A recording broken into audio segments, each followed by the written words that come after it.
Welcome back everyone. Welcome to civil services study. ये test series UP PCS के लिए चल रही है। इसमें हम 12th क्लास की हिस्ट्री की एनसीईआरटी को कवर कर रहे हैं। अगला जो टॉपिक है इसमें वो है ब्रिटिश शासन का आर्थिक प्रभाव। और अभी तक 203 टेस्ट कंप्लीट हो गए हैं। यह है टेस्ट नंबर 204। जितने भी टेस्ट होंगे उसकी प्लेलिस्ट बना रखी है, वहाँ पर आप टेस्ट नंबर 1 से लेकर जो भी नया टेस्ट आएगा वहाँ तक पहुँच सकते हैं। डिस्क्रिप्शन बॉक्स में लिंक है उसका। तो चलिए स्टार्ट करते हैं अगला टेस्ट। इससे क्वेश्चन नंबर 1 जो है वो है, अंग्रेजों के द्वारा भारत में मुक्त व्यापार नीति को कब लागू किया गया? 1773, 1813, 1853, 1905। ब्रिटिशों के द्वारा यानी अंग्रेजों के द्वारा भारत में मुक्त व्यापार नीति को कब लागू किया गया? 1813 में। ठीक है, ऑप्शन नंबर बी है इसका आंसर। तो अंग्रेजों के द्वारा 1813 में भारत के ऊपर एक तरफा मुक्त व्यापार नीति लाद दी गई। 1813 में हुआ था दूसरा चार्टर। ठीक है, 1833 में तीसरा, 1853 में चौथा चार्टर। कुल 4 चार्टर हुए और एक एक चार्टर एक्ट के बीच में 20-20 साल का गैप है। दूसरा प्रश्न है, 18वीं तथा 19वीं शताब्दी में भारतीय दस्तकारों और शिल्पकारों के पतन के प्रमुख कारण थे, क्या थे? 18वीं 19वीं शताब्दी में भारतीय दस्तकारों और शिल्पकारों का पतन हो गया। इसके प्रमुख कारण क्या थे? पहला है, इंग्लैंड से आयात की जाने वाली मशीन निर्मित सस्ती वस्तुएं।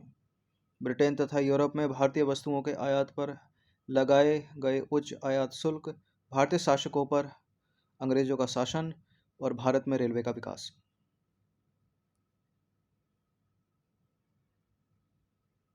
देखिए, बिल्कुल ये सभी कारण थे 18वीं 19वीं शताब्दी में भारतीय दस्तकारों और शिल्पकारों के पतन के। इन सभी टेस्ट की आप फुल टेस्ट पीडीएफ सीरीज प्राप्त कर सकते हैं नंबर्स पर कॉल या व्हाट्सअप करके। तो इसका जो आंसर हो जाएगा वो डी वाला हो जाएगा, 1 2 3 4। तो भारतीय दस्तकारों और शिल्पकारों के पतन के प्रमुख कारण थे, देखिए, इंग्लैंड से आयात की जाने वाली मशीन निर्मित वस्तुओं के आयात से भारतीय वस्तुओं की प्रतिद्वंदिता, जिसके कारण हुआ क्या, सूत कातने तथा सूती कपड़ा बुनने के उद्योगों को सबसे अधिक धक्का लगा। 18वीं और 19वीं सदी के दौरान ब्रिटेन तथा यूरोप में भारतीय वस्तुओं के आयात पर उच्च आयात शुल्क तथा अन्य प्रतिबंध लगाए गए। भारतीय शासक और उनके राज दरबारी, जो शहरी हस्तशिल्प की वस्तुओं के मुख्य ग्राहक थे, धीरे धीरे लुप्त हो जाने से इन उद्योगों को बड़ा धक्का लगा। जैसे सैनिक सामान तथा हथियार आपूर्ति। सैनिक सामान तथा हथियार जिनकी आपूर्ति भारतीयों द्वारा की जाती थी, ब्रिटिश सरकार द्वारा इनकी आपूर्ति से भारतीय हस्तशिल्पियों का पतन हो गया। भारतीय उद्योगों, विशेषकर ग्रामीण दस्तकार उद्योगों की बर्बादी रेलवे के बनते ही काफ़ी तेज़ी से हुई, क्योंकि रेलवे ने क्या किया, जो ब्रिटिश विनिर्मित वस्तुएं थीं उसको देश के कोने कोने में पहुंचाने लगा रेलवे। तो रेलवे द्वारा ब्रिटिश विनिर्मित वस्तुओं को सुदूर गांव में पहुंचाने में सहायता मिली। तीसरा प्रश्न है, पुस्तक ड्रेन ऑफ वेल्थ किसने लिखी थी? इंपॉर्टेंट प्रश्न है, कई बार एग्जाम से पूछा गया। धन के बहिर्गमन का सिद्धांत इसको हिंदी में बोलते हैं, दादा भाई नौरोजी। इसका आंसर है बी। तो दादा भाई नौरोजी ने ड्रेन ऑफ वेल्थ पुस्तक लिखी, और दादा भाई नौरोजी द्वारा लिखी गई 2 पुस्तकें भारत के धन की निकासी की व्याख्या करती हैं, जो हैं poverty and un British rule in India, बहुत पूछी गई एग्जाम्स में, और दूसरी है पॉवर्टी ऑफ इंडिया। दोनों को याद रखिएगा।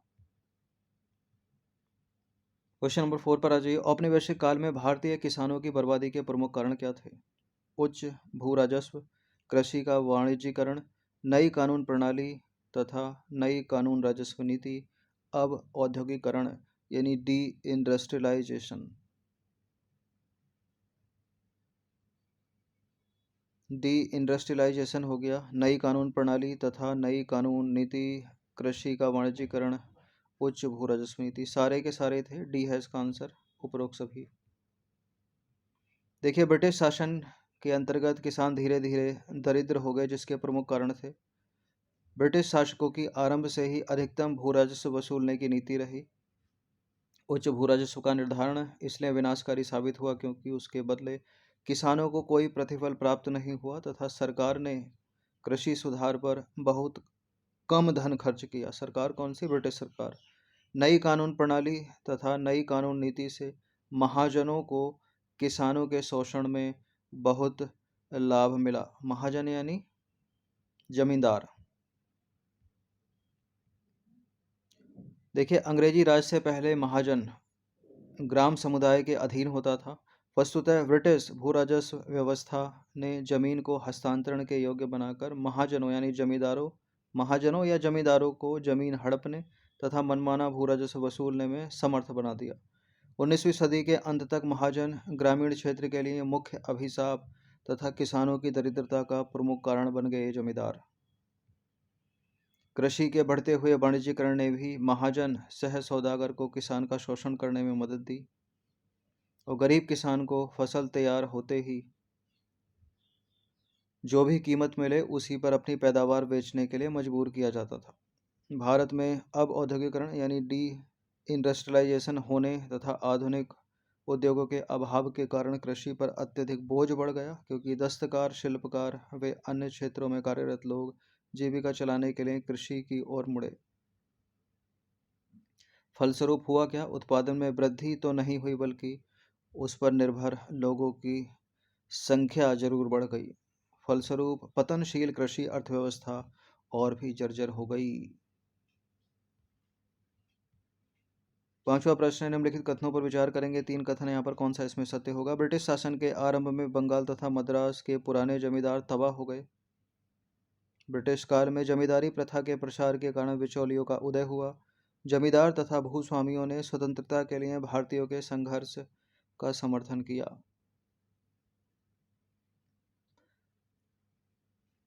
तीसरा वाला गलत है। जो जमींदार थे और भूमि के स्वामी थे वो अंग्रेजों का साथ दे रहे थे उस समय। ठीक है, अंग्रेजों के चमचे बने हुए थे। वो नहीं चाहते थे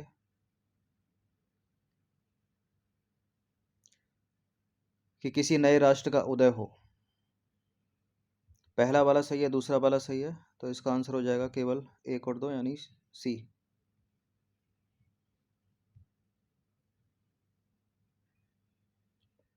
तो पहला वाला कथन करेक्ट है। ब्रिटिश शासन के आरंभिक दशकों में बंगाल तथा मद्रास के पुराने जमींदार तबाह हो गए। ऐसा खासकर ऊंची बोली लगाने वालों को ही राजस्व वसूली के अधिकार नीलाम की वॉरेन हेस्टिंग नीति के कारण हुआ। ऐसा भू राजस्व का भारी बोझ और वसूली संबंधी सख्त कानून, जिसके तहत राजस्व की अदायगी में विलंब होने पर जमींदारों की संपत्तियां बड़ी कठोरता से नीलाम कर दी गईं। जमींदारी प्रथा के प्रसार की एक उल्लेखनीय विशेषता यह थी कि बिचौलियों का उदय हुआ। जमींदारों तथा नए भूस्वामियों ने लगान वसूल करने के अपने अधिकार को लाभदायक शर्तों पर अन्य इच्छुक लोगों को दे दिया। अतः इस प्रक्रिया की एक श्रृंखला बन गई, जिससे वास्तविक किसान तथा सरकार के बीच लगान पाने वाले अनेक बिचौलिए आ गए। ठीक है, तो जमींदार तबाह हो गए, नए बिचौलिए आ गए। पहला भी सही है, दूसरा भी सही है, तीसरा वाला गलत है। क्योंकि जमींदार तथा भूस्वामी संरक्षित राज्यों के राजाओं के साथ विदेशी शासकों के राजनीतिक समर्थक बन गए। इन्होंने उदीयमान राष्ट्रीय आंदोलन का विरोध किया, उसका समर्थन नहीं किया, क्योंकि इनको महसूस हुआ कि इनका अस्तित्व अंग्रेजों के साथ ही है, ब्रिटिश शासन के साथ ही है। मतलब जैसा चल रहा है वैसा चलने दो। क्वेश्चन नंबर 6 पर आ जाइए। निम्नलिखित कथनों में से कौन सा कथन सत्य है? ब्रिटिश सरकार ने कृषि के सुधार और आधुनिकीकरण की जिम्मेदारी अपने ऊपर नहीं ली, और ब्रिटिश सरकार ने बंगाल, बिहार, उड़ीसा और सिंध में कृषि उत्पादकता बढ़ाने के लिए कृषि कॉलेज की स्थापना की। देखिए, पूरे भारत में केवल 6 ही कृषि कॉलेज थे उस समय।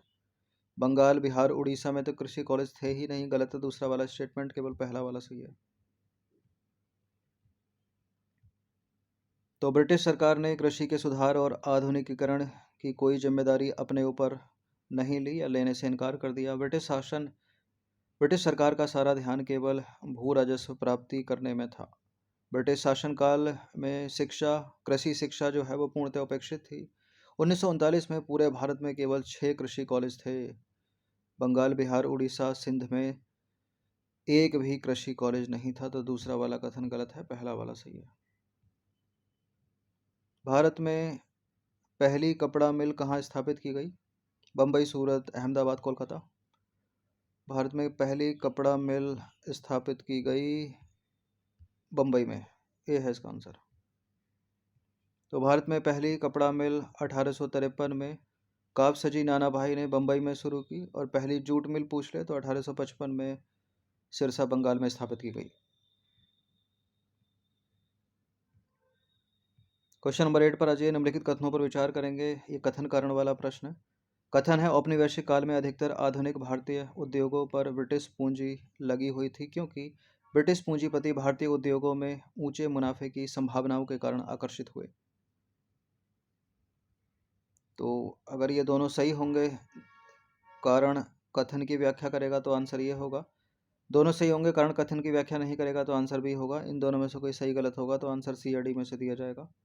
पहला वाला कथन करेक्ट है। औपनिवेशिक काल में अधिकतर आधुनिक भारतीय उद्योगों पर ब्रिटिश पूंजी लगी हुई थी, और क्योंकि ब्रिटिश पूंजीपति भारतीय उद्योगों में ऊंचे मुनाफे की संभावनाओं के कारण आकर्षित हुए। तो कथन सही है, कारण भी सही है, और ये जो कारण है वो कथन की सही व्याख्या भी करता है, तो ए है इसका आंसर।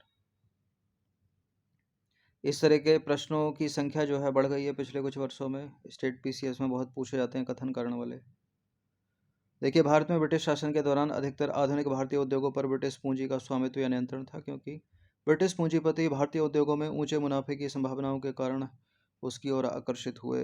भारत में श्रम अत्यंत सस्ता था, कच्चा माल तुरंत और सस्ती दरों पर उपलब्ध तथा तैयार वस्तुओं के लिए भारत और उसके पड़ोसियों का विशाल बाजार उपलब्ध था।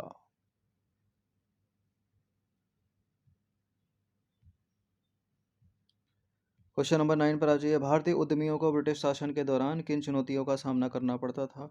ब्रिटिश मैनेजिंग एजेंसी, बैंक से मिलने वाली पूंजी की विभेदकारी दर, रेलवे भाड़े की दरों में असमानता, देश में भारी या पूंजीगत वस्तुओं के उद्योगों का अभाव।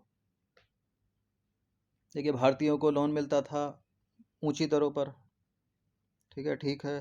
ब्रिटिश मैनेजिंग एजेंसी, रेलवे भाड़े की दरों में असमानता भी थी, देश में भारी या पूंजीगत वस्तुओं के उद्योगों का अभाव। तो सारे के सारे सही है, डी है इसका आंसर। देखिए, भारतीय पूंजीपतियों को आरंभ से ही ब्रिटिश मैनेजिंग एजेंसियों के सामने झुकना पड़ता था। अनेक स्थितियों में भारतीय कंपनियों पर भी विदेशी स्वामित्व और नियंत्रण वाली मैनेजिंग एजेंसियों का दबदबा होता था। भारतीय उद्योगपतियों को बैंकों से ऋण मिलने में भी कठिनाई होती थी। अधिकतर बैंकों पर ब्रिटिश पूंजीपतियों का प्रभाव था। अगर भारतीयों को कर्ज मिलते भी थे तो उन्हें ऊंची दरों पर ब्याज देना पड़ता था, जबकि विदेशी काफ़ी आसान शर्तों पर कर्ज ले सकते थे। और भारत सरकार की रेलवे नीति ने भी भारतीय उद्योगों के प्रति भेदभाव किया। आयातित वस्तुओं की अपेक्षा भारतीय वस्तुओं का वितरण कठिन और खर्चीला था।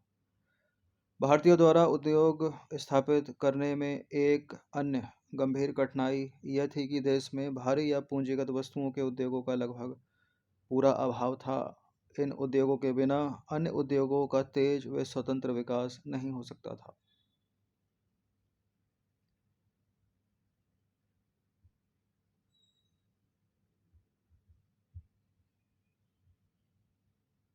दसवां प्रश्न है, दीन बंधु मित्र ने अपना नाटक नील दर्पण किस विषय वस्तु के संदर्भ में लिखा है? इंपॉर्टेंट है, नील दर्पण पर कई बार प्रश्न बने। ठीक है, ये भी पूछ लेता है किसने लिखा, किसका नाटक है। दीन बंधु मित्र का है, तो नील उत्पादक किसानों के उत्पीड़न, ये है इसका आंसर। देखिए, नील से रंग बनाने का उद्योग भारत में 18वीं सदी के अंत में शुरू हुआ, और नील उत्पादक किसानों पर अत्याचार का सजीव चित्रण प्रसिद्ध बंगला लेखक दीन बंधु मित्र ने 1860 में अपने नाटक नील दर्पण में किया। यहाँ 3 तरह से प्रश्न बन सकते हैं, ABCD करके। दीन बंधु मित्र, नील दर्पण, कब? 1860 में। किसके ऊपर? नील उत्पादक किसानों के उत्पीड़न।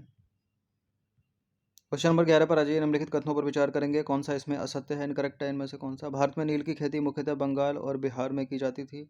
अमेरिका में नील के अत्यधिक उत्पादन से तथा ब्रिटेन को नील के निर्यात के कारण भारत में इसकी खेती बंद कर दी गई। देखिए, अमेरिका में नहीं, एक आर्टिफिशियल डाई आ गई थी जर्मनी में।